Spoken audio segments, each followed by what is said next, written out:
Assalamu alaikum, bonjour ceux qui nous regardent à travers Diofior TV. Nous sommes au bureau de l'inspecteur de l'éducation et de la formation de Diofior, Monsieur Diadjou.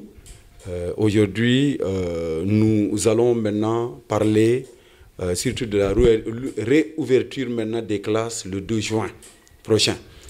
Et là, avec maintenant cette réouverture, nous allons parler avec monsieur l'inspecteur, monsieur Diadjou, sur les dispositions prises sur la venue des enseignants qui étaient hors maintenant de la région de Fatick et ses élèves. Mais également, nous allons parler des dispositions qui ont été prises également au niveau des établissements. Et là, l'inspecteur Diadjou également va nous donner son idée par rapport à ce qu'il attend maintenant des parents d'élèves. Et là aussi, sur l'implication communautaire de tout le monde. Donc, avant juste maintenant de revenir sur ce sujet, nous allons lui permettre maintenant de saluer ceux qui nous regardent à travers Diofior TV. Monsieur Diadjou, bonsoir. Bonsoir, Sinkiam. C'est vraiment un plaisir et un très grand honneur de recevoir Diofior TV dans mon bureau. Depuis que je suis là en 2017 jusque-là, je crois que c'est la première fois que la télévision me rend visite au bureau. Oui. Et je ne peux que magnifier cet acte qui montre véritablement tout l'intérêt que Diofior TV porte à l'éducation. C'est ça. Alors, permettez-moi tout d'abord de saluer les téléspectateurs de Diofior TV, une chaîne qui est en train de faire du bon travail à Diofior. Il est vrai que personnellement, je ne suis pas connecté à Diofior TV, mais il m'arrive des fois à travers YouTube de voir des vidéos de Diofior TV et je salue véritablement tout le travail qu'il est en train d'abattre. Voilà. Merci, monsieur l'inspecteur. Là aussi, avant juste de revenir sur les dispositions prises, il y a une mesure qui est prise, une réouverture maintenant des classes le 2 juin. Un mot par rapport à ça, monsieur l'inspecteur. Alors, en tant qu'inspecteur, nous avons toujours mal quand l'école, en tout cas quand l'année scolaire est perturbée. Et donc, ça, c'est une perturbation qui a un peu pris une envergure assez difficile, compte tenu du fait qu'aujourd'hui, nous avons la Covid un peu partout dans le pays. Et quand on voit les circonstances dans lesquelles les écoles ont été fermées, parce que c'est sur décret présidentiel que les écoles ont été fermées, les élèves, les enseignants, les autorités scolaires n'étaient pas préparés à cette fermeture. Et donc, on peut dire que nous sommes partis en vacances en ordre un peu dispersé. Et donc, c'est avec beaucoup de joie que nous avons reçu la nouvelle de l'ouverture prochaine des écoles. En tant qu'autorité scolaire, nous ne pouvons que nous en réjouir.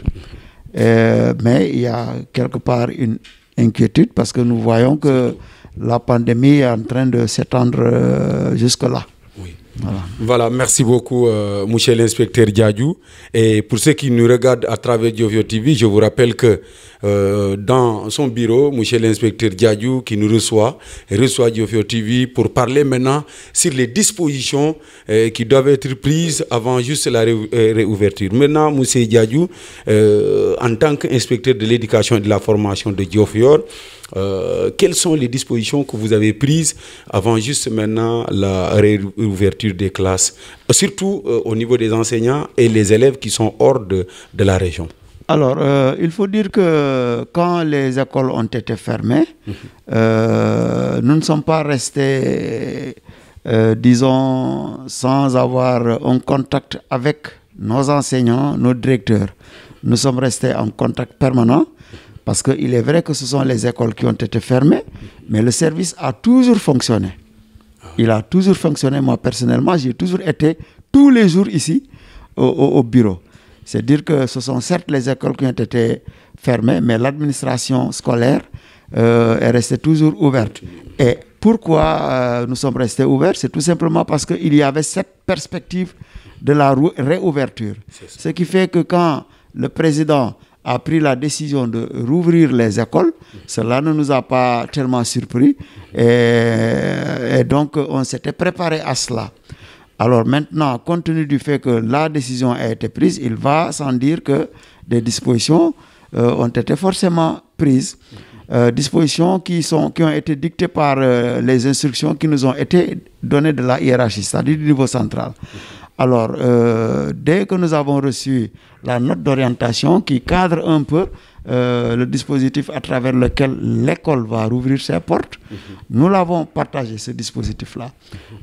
Cette note d'orientation, nous l'avons partagée avec tous les directeurs et les chefs d'établissement, c'est-à-dire les principaux et même les proviseurs, parce que notre credo ici, c'est de partager l'information aussitôt que nous la recevons. Voilà, surtout par rapport également aux enseignants et aux élèves qui sont hors maintenant de la région de Fatick.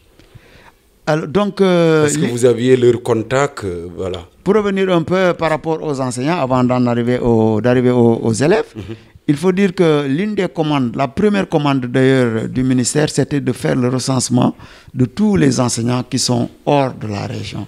Ce que nous avons fait, il faut dire que nous avons été un peu proactifs parce que nous avions, dès qu'on a parlé de reprise des classes, nous nous sommes dit que très certainement, on va nous demander d'identifier les enseignants de la circonscription qui sont hors de la région. Donc, avant même que la commande ne tombe, nous avons commencé ce travail-là. Nous avons demandé à tous les directeurs de nous envoyer les noms et les contacts administratifs de tous les enseignants qui sont hors de la région, aux proviseurs et aux principaux, et sans oublier même les directeurs de CFP. C'est-à-dire qu'un travail a été fait en amont avant même que la commande ne nous soit donnée, ce qui nous a facilité un peu le travail. De la même manière, nous avions demandé au directeur d'identifier les élèves qui sont hors de la région. Parce que quand on pense au retour des enseignants, il faut en même temps penser au retour des élèves. Et nous avons passé cette commande auprès des chefs d'établissement en leur demandant de nous envoyer la liste de tous les élèves qui sont hors de la région dans la perspective de leur retour. Alors ça, c'était une entreprise assez difficile. C'était une entreprise assez difficile compte tenu de la manière dont les gens se sont dispersés, parce que les directeurs, les chefs d'établissement n'ont pas eu le temps d'organiser les élèves pour leur dire au revoir. Donc il était très difficile de pouvoir identifier les enfants, les élèves qui étaient hors de la région. Alors aujourd'hui, il faut dire que la plupart de nos enseignants qui étaient à Dakar sont rentrés.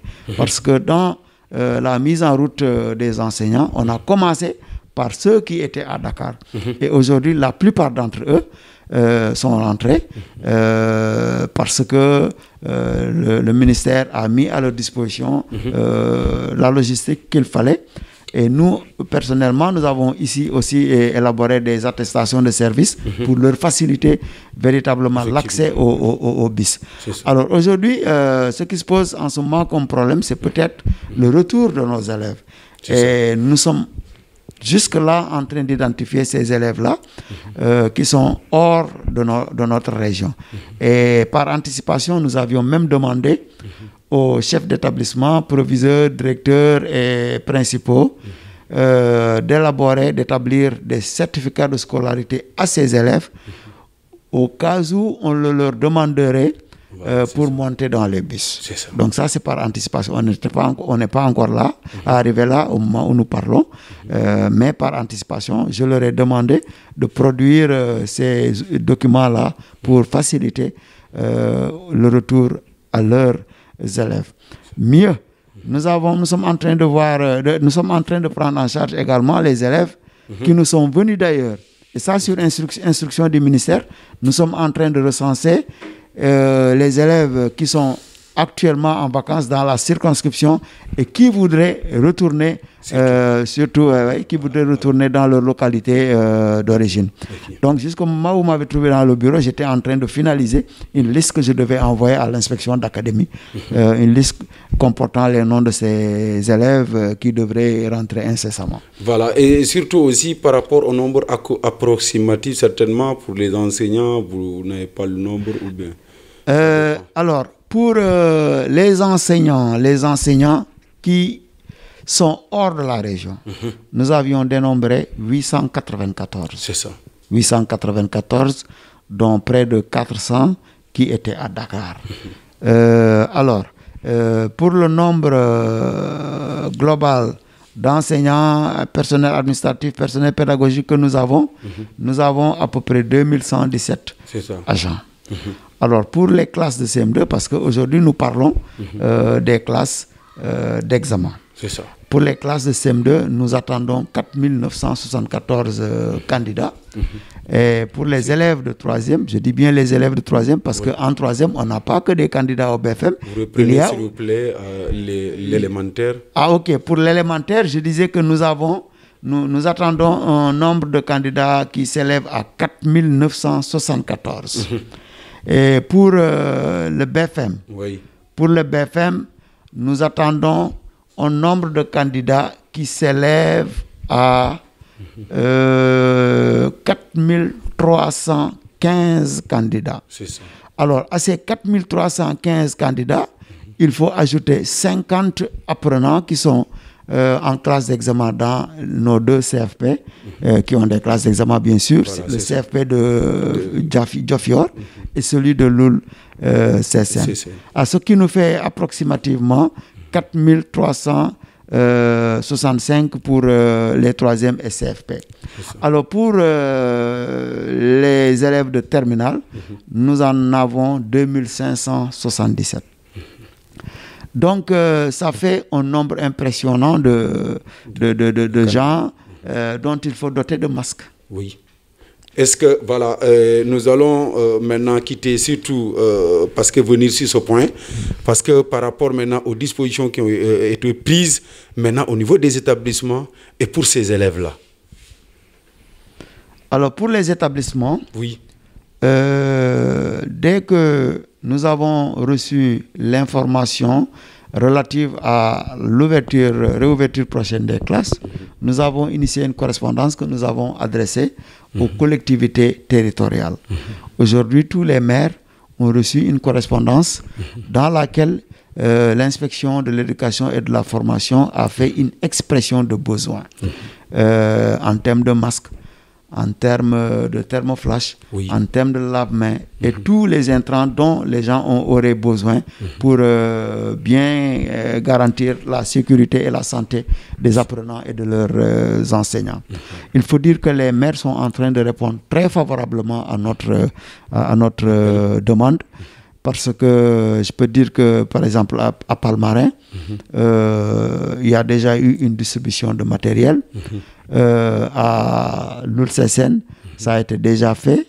On m'aurait dit qu'à Djouroup, c'est en cours. À Fimla, je crois qu'aujourd'hui ou demain même, on va distribuer. À Djelas, il y a une heure à peu près, j'étais en communication avec monsieur le maire qui m'a envoyé un peu le dispatching du matériel qu'il compte mettre à la disposition des écoles. Alors, Tataguine aussi, c'est en voie, Djarer également. Alors, je vais finir par Diofior, puisque nous sommes à Diofior. Alors, au moment où je finissais, comme je l'ai dit, la communication avec le maire de Djilas, le maire de Diofior m'a appelé pour me dire qu'il venait d'arriver, parce qu'il était en déplacement, il était à Fatick en réunion, qu'il venait d'arriver et qu'il voulait que je me rende à la mairie voir le matériel qui serait mis à la disposition des écoles. C'est dire qu'il y a une mobilisation générale de toutes les collectivités territoriales, et ce qui fait que nous avons de l'espoir que le 2, en tout cas, si le matériel n'est pas mis en place avant le 2, mais on peut être sûr que le 2, au moins, il y aura quelque chose dans les écoles. Voilà, surtout par rapport également que je crois que c'est une priorité, la désinfection des écoles et tout. Est-ce que ça a été fait au préalable ou bien ça fait partie maintenant du matériel qui sera mis à votre disposition avant le 2? Oui, je voudrais rappeler que dans la correspondance que j'ai envoyée au maire, je leur avais précisé qu'il était impérieux de procéder à la désinfection des écoles parce que celles-ci étaient restées fermées pendant très longtemps. Et donc, elles pourraient être en elles-mêmes un danger pour les enfants compte tenu de la COVID-19. Et donc, ce qui a été fait. Parce que Diofior, il y a quelques jours, ça a été fait. Fimela, présentement, ils sont en train de le faire. Palmarin, c'est déjà fait. Djilas, c'est fait. Loulsesen également. Mais il faut dire que ça tire un peu à longueur parce que nous n'avons qu'une seule sous-brigade d'hygiène qui est chargée de faire tout ce travail-là. Oui. Et donc, à l'heure où nous parlons, pour ce qui est de l'arrondissement de Tataguine, de Fimela et la commune de Diofior, le travail a été fait ou est en train d'être fait au niveau de la commune de Fimela. Pour l'arrondissement de Tataguine, c'est la même chose. Les choses sont en train d'évoluer positivement dans le sens de la préparation de l'ouverture des classes. Voilà. Alors, permettez-moi de continuer un peu pour dire que du point de vue matériel, je n'ai pas d'appréhension particulière parce que j'ai noté un très fort engagement des maires et de leurs collaborateurs pour qu'il y ait effectivement une reprise le 2 juin. Alors, la principale inquiétude que j'avais, c'était l'approvisionnement en eau pour 2 communes. Les communes de Palmarin et les communes de Palmarin et de Fimela, dans une moindre mesure Diofior. Parce que nous le savons tous, ces 2 communes ont un réel problème d'approvisionnement en eau dû aux problèmes liés à CO.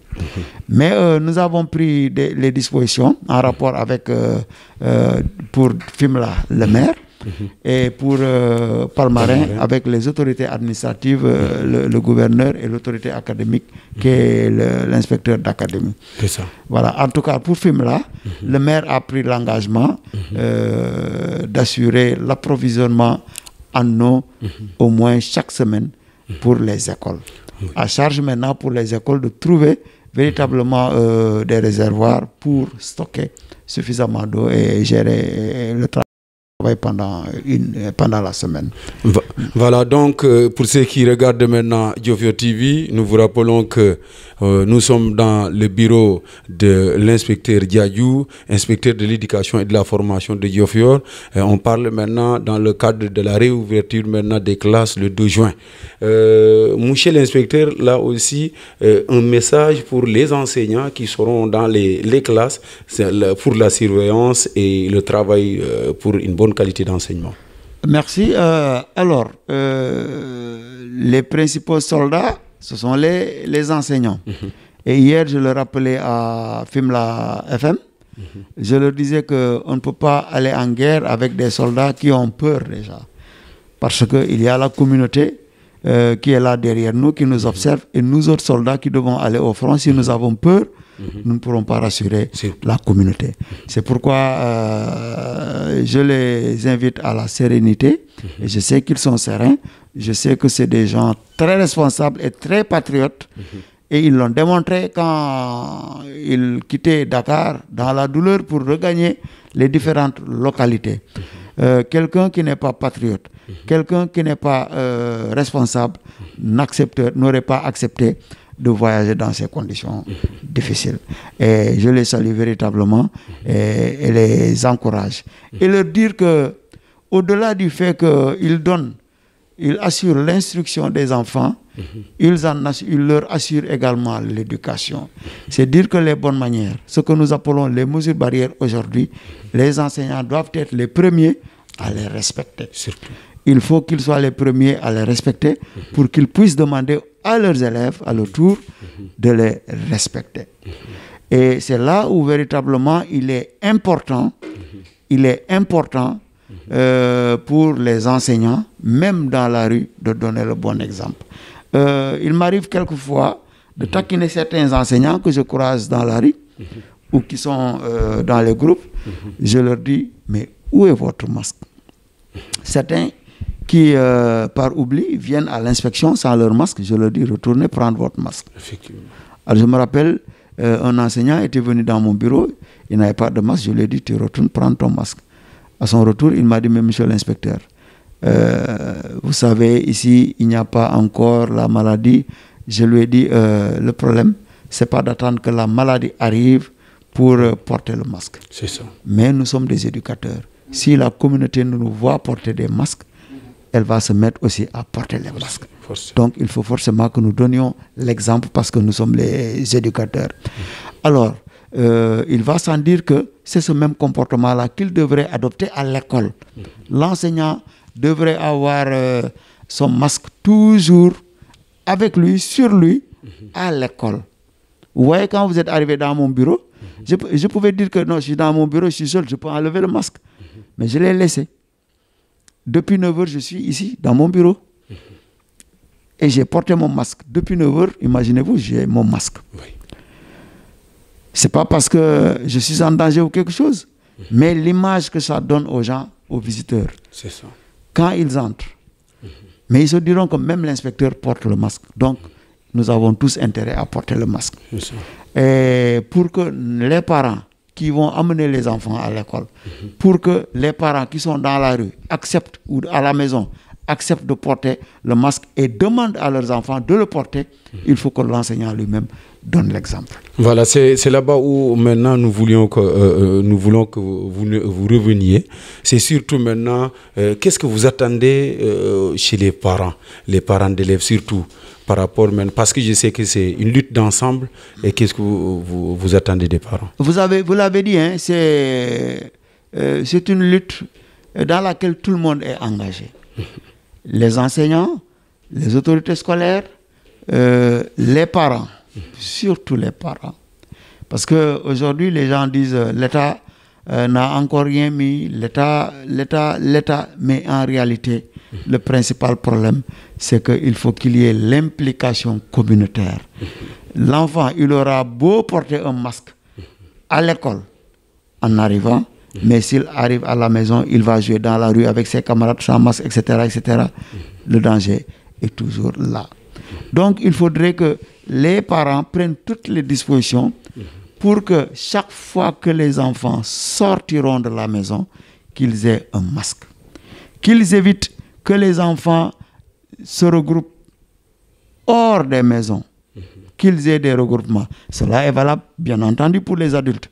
Parce que, cela dit en passant, il y a encore des regroupements dans Diofior. Hein. Il m'arrive de voir des adultes qui sont encore regroupés, alors que c'est justement les choses qu'il faut éviter.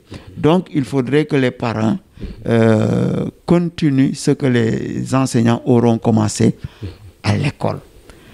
Et c'est important. Parce que si on apprend à l'enfant à respecter les mesures barrières en classe et qu'à la maison, ce n'est pas respecté, ou dans la rue, ce n'est pas respecté, ça n'a pas de sens. Le seul lieu, l'école n'est pas le seul lieu où la contamination peut prévaloir. Donc, il faudrait que partout où l'on se trouve, que l'on puisse respecter les mesures barrières.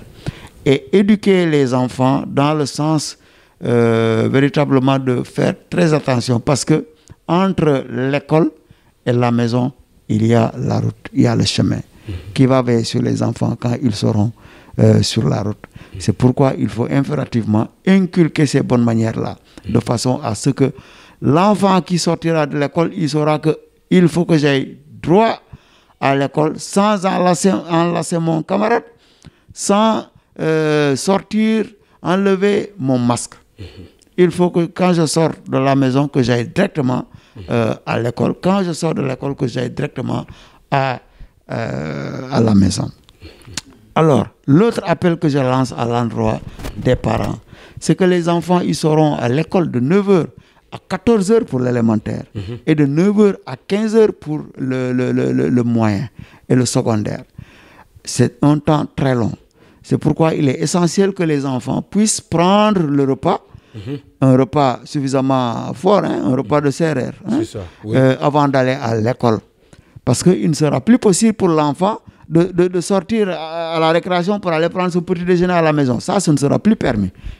Les écoles seront fermées. Aucun enfant n'aura la possibilité de retourner à la maison prendre son petit déjeuner. Donc, les habitudes que nous avions en temps normal, il faudrait que ça change parce qu'il faut que les gens comprennent que nous sommes dans une situation exceptionnelle. Et à situation exceptionnelle, comportement exceptionnel, mesures exceptionnelles. Voilà, certainement votre mot de la fin, parce que je sais que, bien débattu, monsieur l'inspecteur, votre mot de la fin par rapport maintenant à toutes les dispositions et à la réouverture. Mon mot de la fin, c'est d'encourager les uns et les autres. Encourager surtout les enseignants pour leur dire que véritablement la réussite de cette entreprise est entre nos mains. Et il faut véritablement que nous parvenions à rassurer les parents. Je les encourage. Je sais que c'est des gens très responsables, des gens de grands patriotes. Et je sais qu'ils ne rechigneront pas à la tâche.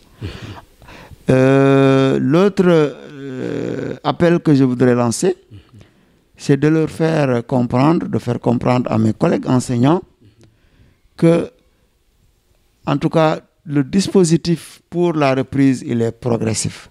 Il n'est pas dit que nous avons dit que nous allons mettre 2 cartons de savon à l'école, qu'impérativement les 2 cartons doivent être là aujourd'hui.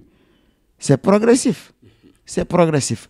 Donc, il faudrait qu'ils comprennent que les choses, on va les mettre en place progressivement. Il y aura l'essentiel pour démarrer. Ça, c'est clair. Il y aura l'essentiel pour démarrer. Et aux parents, je dirais que, parce que j'aurais appris qu'il y a certains parents qui ont dit que si le dispositif n'est pas mis en place, si l'enfant n'a pas de masque, il n'ira pas à l'école. Mais l'enfant, pour qu'il quitte la maison, pour qu'il vienne à l'école, il faut d'abord qu'il porte un masque. L'enfant ne devrait pas aller à l'école le 2 sans avoir porté un masque. Donc, il ne faudrait pas que d'emblée les parents s'attendent à ce que l'école donne tout à l'enfant. Au moins, le 2 juin, que tout enfant qui ira à l'école, qu'on lui donne le minimum qu'il puisse, pour qu'il puisse aller tranquillement, parce qu'au moins le 2, il y aura un temps qu'il faut pour distribuer les masques et autres. Donc, il faudrait aussi que les parents comprennent que, comme tu l'as dit tout à l'heure, c'est une affaire de Djapal Madjap. Donc, il faut que les gens soient solidaires, qu'ils comprennent que si moi, en tant qu'inspecteur, j'ai quelque chose à faire, le maire a quelque chose à faire, le ministre a quelque chose à faire, l'inspecteur d'académie a quelque chose à faire, eux aussi, parents, ont quelque chose à faire. Voilà, surtout en Wolof, parce que ramna amna ay parents d'élèves yu bari, peut-être dégguñu tubaab wala seen dégg tubaab dafa xaw des léegi aussi. baax na dégg naa li nga wax dinaa jéem a sànni quelques kàddu ci wolof waaye nañu xam ne li ma bëgg maay commencer par nuyu ñëpp ñi nga xamante ni ñi ngi seetaan Diofior TV mu doon télévision bi nga xamante ni mu ngi def liggéey bu baax fii ci Diofior comme ni ma ko waxee ci tubaab